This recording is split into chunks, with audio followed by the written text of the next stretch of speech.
Assembly is the name given to the section in which all the parts that compose the upper and the sole are united in order to construct the shoe. There are several ways of doing this union. Each one is designated with a type of construction, and in any case we will have an own sequence of operations of assembly of the upper on the last, associated to a certain method of fixation of the sole. A method of assembly of the upper can be combined with one or several methods of fixation of the sole, originating like this a variety of types of construction. Each type of construction is associated to a certain group of characteristics related with the use, the fashion, the price, that will condition its choice for the produced shoe. We will speak about these characteristics in particular for each one of the construction types presented. Stitch and turn construction system. The stitch and turn construction is usually associated to footwear where the comfort function is predominant.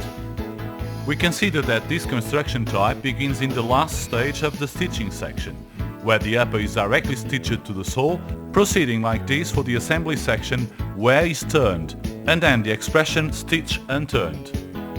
Here we present the main operations of the stitch and turn assembly system. Preparation of the upper. To stitch the sole to the upper. To turn the shoe. Last pulling. Construction process. The first phase consists on the preparation of the upper and the sole. Placement of the toe puff. The toe puff is applied between the skin and the lining, and it could be used different types of toe puffs. There are summer shoes in which the toe puff applied is not hidden by the lining. To stitch the upper to the sole. This operation, still usually made in the stitching section, consists of the union of the upper directly to the sole through a stitching.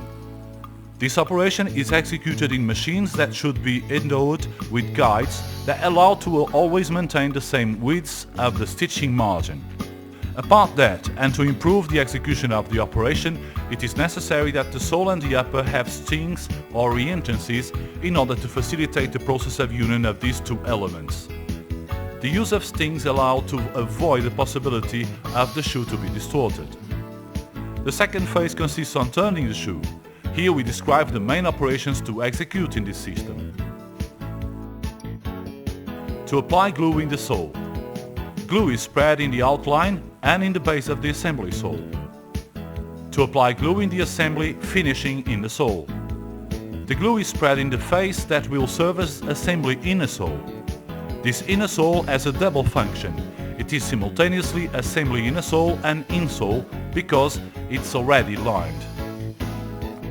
To cement the assembly board. After the drying and reactivation of the glue, we move on to the phase of cementing the assembly board that will allow the subsequent execution of the operation of turning the shoe.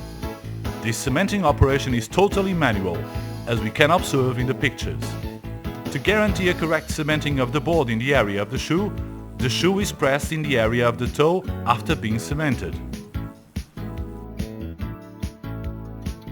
To turn. This operation consists of turning the shoe with the aid of a wrench.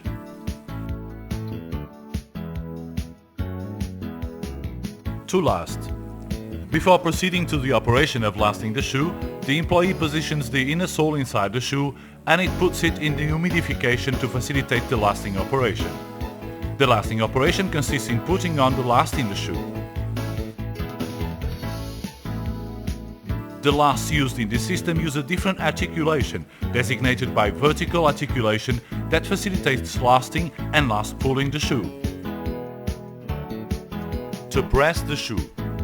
To assure a correct cementing of the sole, the shoe is placed in the press. Removes the shoe from the press and places it in the sealing oven for the stabilization of the shoe on the last.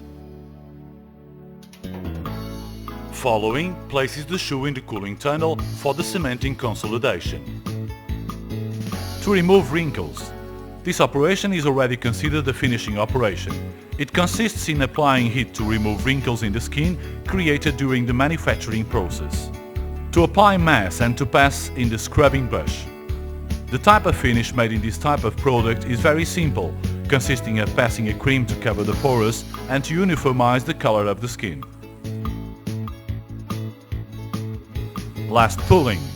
This operation is the last to execute in the chain of assembly operations.